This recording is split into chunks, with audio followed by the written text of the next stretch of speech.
Hey there, so glad you're here today for the top 10 list for an amazing online course. I thought we'd do something fun today and I'd share with you 10 different ideas to help make your course even better, sort of reminiscent of the David Letterman top 10 list, but I promise you it won't be nearly as funny as his lists were.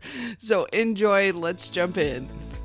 Welcome to the Course Creators HQ podcast, helping you navigate the latest techniques for creating and marketing online courses. And now, here is your host, Julie Hood. Hey, I'm so glad you're here today, and I can't wait to tell you about what we've got coming up on June the 7th. It's the Topic and Title Challenge for a Rockstar course. So I really hope you'll sign up. It's free, and I'm going to spend the week working with course creators to figure out what their topic should be, figure out what their title should be, and really get started on that amazing Rockstar course. So I hope you can join us at topicandtitlechallenge.com, or the link will be in the show notes. All right, so let's get to it. My top 10 list for an amazing online course. Number 10, you need an audience that needs your course and that they know it. So what I mean here is you need to have a really focused audience and know who it is you're trying to reach and who it is that needs your course. And so it's so much easier to promote and sell a course when your audience recognizes that they have the problem. So for example, people who are wanting to create a course, they usually know they need some help. They need to figure a few things out. They have some questions. So it's not like I have to convince them that a course is a good idea before they'll purchase. So when you're thinking about your course and how it's going to work, really spend some time thinking about your audience and whether or not they self-identify for the audience that you're trying to reach. And the reason this was coming up, I was on a Clubhouse a couple weeks ago, and the people were telling me about their courses, and they had a very specific name that they were using to describe their audience. And so one of my questions for them is, does your audience self-identify? In other words, do they already know that that's who they are? Because if they do, it's so much easier to sell your course. If not, just plan that into the way your sales process works, is that you're going to have to educate your audience on why they need you. So maybe you have a quiz, maybe you have some kind of checklist that you share, to see if they are a good fit for your course. So that's number 10, an audience that needs your course and that knows it. And then number 9, you need a topic that's focused. And this is one of the biggest problems I see course creators making. They want to do a signature course that has everything they know about a topic, but in the process, they don't have a specific enough result for their students. So when you can really narrow down what it is that you're providing, the transformation that you're giving or the result that you're giving, it's so much easier not only to sell, but for your students to say, ooh, yeah, I really need that. So trying to do here's how to do online marketing course would be insane, because there's so many different pieces to the puzzle, so many different things that people need to consider. All of those pieces will just frustrate your audience. But if you can pick one piece of that can be your first course, and then all of those other pieces can be additional upsells and additional courses later on that they can continue working with you. And it becomes so much easier to build an entire business rather than just a specific course. Plus, for you as the course creator, it'll be so much easier than trying to make it all work together when it's so huge. So let's just get started with something that can give a specific result for your student and makes life easier for you. So that's number 9, a topic that's focused. And number 8, you need a title that wows. So it needs to be something that really jumps out and grabs the attention of your potential students. So for example, I could do how to create an online course. Does that wow? Oh, no, that's pretty basic. But if I can make it seem much more interesting, like your ultimate guide to an online course that rocks. That sounds much more intriguing. So there's a bit of curiosity built in. There's a bit of use those adjectives that apply, of course, the ones that are legitimate, and then use some of those words that really get someone intrigued and creates some curiosity. So we're going to be working on this for the topic entitled challenge. So I really hope you can join us for that, and we can talk about specifics around how to name your course so your students go, wonder what that is. I want to jump in. Let me look at more. I want to find out. That might be helpful for me. So I hope you can join us for that. That's number 8. You need a title that wows. And number 7, you need modules and lessons that flow logically. And what I mean by this is probably best described with an example. I was in a course the other day all about doing Facebook ads. And there's a lot to Facebook ads.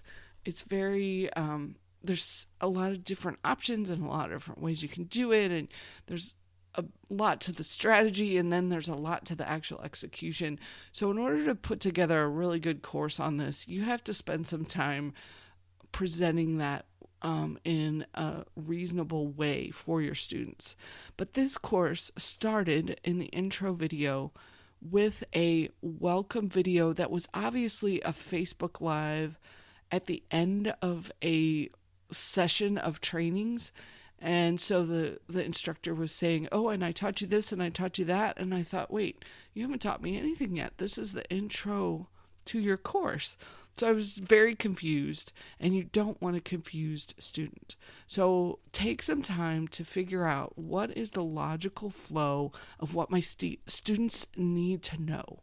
What is it they need to know first? Am I going to start with the strategy? Am I going to start with maybe some vocabulary? Am I going to start with giving them an overview of my framework? Those are all really good ways to start. And then the process of the lessons needs to build upon each other. And what I mean by that is I do the first lesson, I get one piece of the puzzle, and then the second piece builds on it and takes me to the next step. So you're putting it together in this logical order that makes me go, okay, now I understand. I have this baseline, and then your next lesson takes me up a level on the ladder, and then the next lesson takes me even farther. So by the time I get to the top of the ladder, I've gotten through all the lessons. I feel like I've built this experience, and I've done my homework along the way, so that at the top I get the result that you've promised.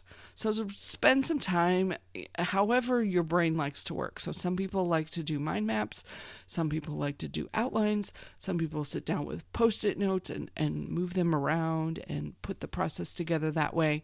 And then really the way you'll know if you've done a good job with this one, your students will let you know in the reviews.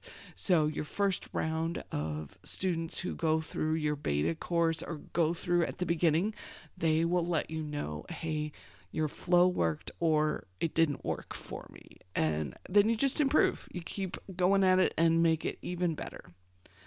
So that was number 7. You need modules and lessons that flow logically. So number 6, I want you to add checklists that simplify. And what I mean by that is giving your students checklists throughout the course will help them so much, because then they have the steps, they have the list, and they just need to go through it and check it off as they go. It's something they can print off, so it's something tangible that they can work with. And you simplify. Let's say you have a video with all of these steps, or even multiple videos, but on one page you can summarize with a checklist what it is they need to do. So for example, in my 24-hour course creator program, I have a 1-page sheet that summarizes all 24 hours, and then it has some notes over on the right hand side for the students. So they can literally print off that checklist and get through the whole course. It's not always set up to where you can have one checklist for your entire course, but definitely take some time and think about what kind of checklist could I share with my audience that would make their experience that much better when they're working with me. So number 6 is checklists that simplify.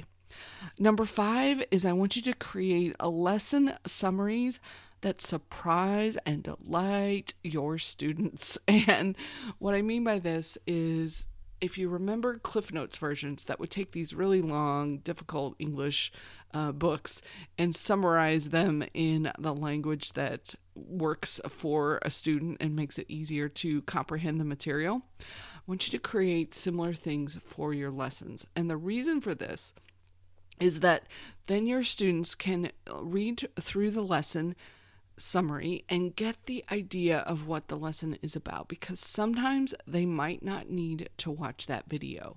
And then make sure you include at the bottom the instructions for the homework or whatever assignment they have. So on this lesson summary, they get not only the content of what it is you're talking about, but they also get the assignment that they need to do.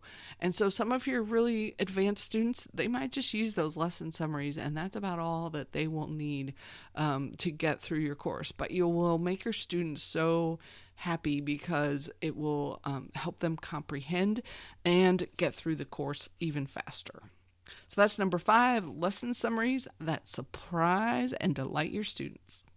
Number 4, I want you to add coaching that answers your students' questions. So maybe this is a Facebook group where they can submit questions. Maybe it's comments even in your course, or it's some kind of Q&A live sessions that your students can join, because they're going to have questions. You know, as we're learning things don't always make sense, or they jump into something and they're unsure. So give your students an option to get in contact with you and get their questions answered, because sometimes if we have questions that we don't get answered, then we just stop. We're like, oh, I'm stuck, and don't continue on. So we're talking about, when we're creating this really amazing course of yours, we want to also help our students get through the course. And so having a way to get questions answered is another way for them to actually finish and complete and keep moving. So that's number 4, coaching that answers their questions. Number 3, you want a sales page that grabs the attention of your students. And this is one of those things that you may not know how to do right now.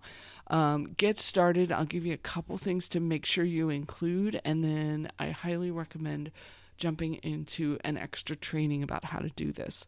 So a couple things that I want to make sure you have. First, a pre-headline at the top that describes who the person is. So it may say something like, attention, entrepreneurs, experts, coaches, and consultants, because that's the audience that I work with. So that's up at the top. So they're like, oh, this is for me. Then you have a headline that's not the name of your course. It's a headline that's intriguing, that pulls them in and gets them really excited. And then I want you to talk about the problem that you're solving, so that they recognize, oh yeah, this is me. You can sort of ask questions in here that they will say yes to. And then describe the course, get into the content. You may have a list of the different modules in the lessons, and definitely a short paragraph about you and why you're an expert at it. You can also add in some testimonials of people who have been through the course and what it is they liked about it. At the bottom, be sure to include a PS. A lot of times people only read the PSs, so summarize the course at the bottom in the PS. And then my final tip is to make sure you've got buy buttons throughout the page, because sometimes people will decide as they're going through, okay, I'm ready to go see what the price is. I'm ready to jump in. So really, really quick sales page lesson there, but some ideas you might not have considered. So that is number 3, a sales page that grabs the attention of potential students. And then number 2 is I want you to have an email newsletter that nurtures your students, because a lot of times you're going to connect with people who aren't quite ready to buy from you. Maybe they don't have the money yet, maybe they don't have the time yet, but they're not saying no forever. They're just saying no right now. So let's figure out how we can continue to work with them and what is it you can share to help build your credibility in their eyes and help build that know, like, and trust factor. And an email newsletter is the best way to do this. I've talked before about how with many of my clients, that's where they get the majority of their sales. So I want you to make sure that that is on your list, that you're collecting names, and each week you're sending out something useful to your audience. So number 2 is an email newsletter that nurtures potential students. And then number 1, the number 1 thing you need to do to have an amazing online course is a student experience that impresses your students.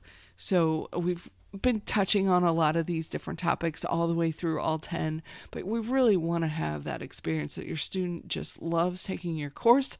They get through it. They're excited to move on to the next step. They're feeling confident in what they're doing. And part of that comes based on the hosting that you use and how you order your course. Part of it is your interest in them and the way you connect with them. Part of it is having really good videos and lessons for them. So there's lots of pieces to that, but that really is the number 1 thing that you need to have, is a student experience that just amazes and wows them. So I hope you've enjoyed this top 10 list of the things that you can do for an amazing online course. Thank you so much for listening. Thank you for subscribing. Thank you for reviewing. If you enjoyed this, I totally appreciate a 5-star review on your podcast app. It helps us get in front of even more potential course creators, and it has me doing a happy dance in my office as I read them. So thanks so much. I hope you're having a fantastic week and that you join us on June the 7th for the Topic and Title Challenge. Jump into that link in the show notes, and it's free, so why not jump in? Catch you soon. Thanks so much for listening and have a fantastic week. I will talk to you next week.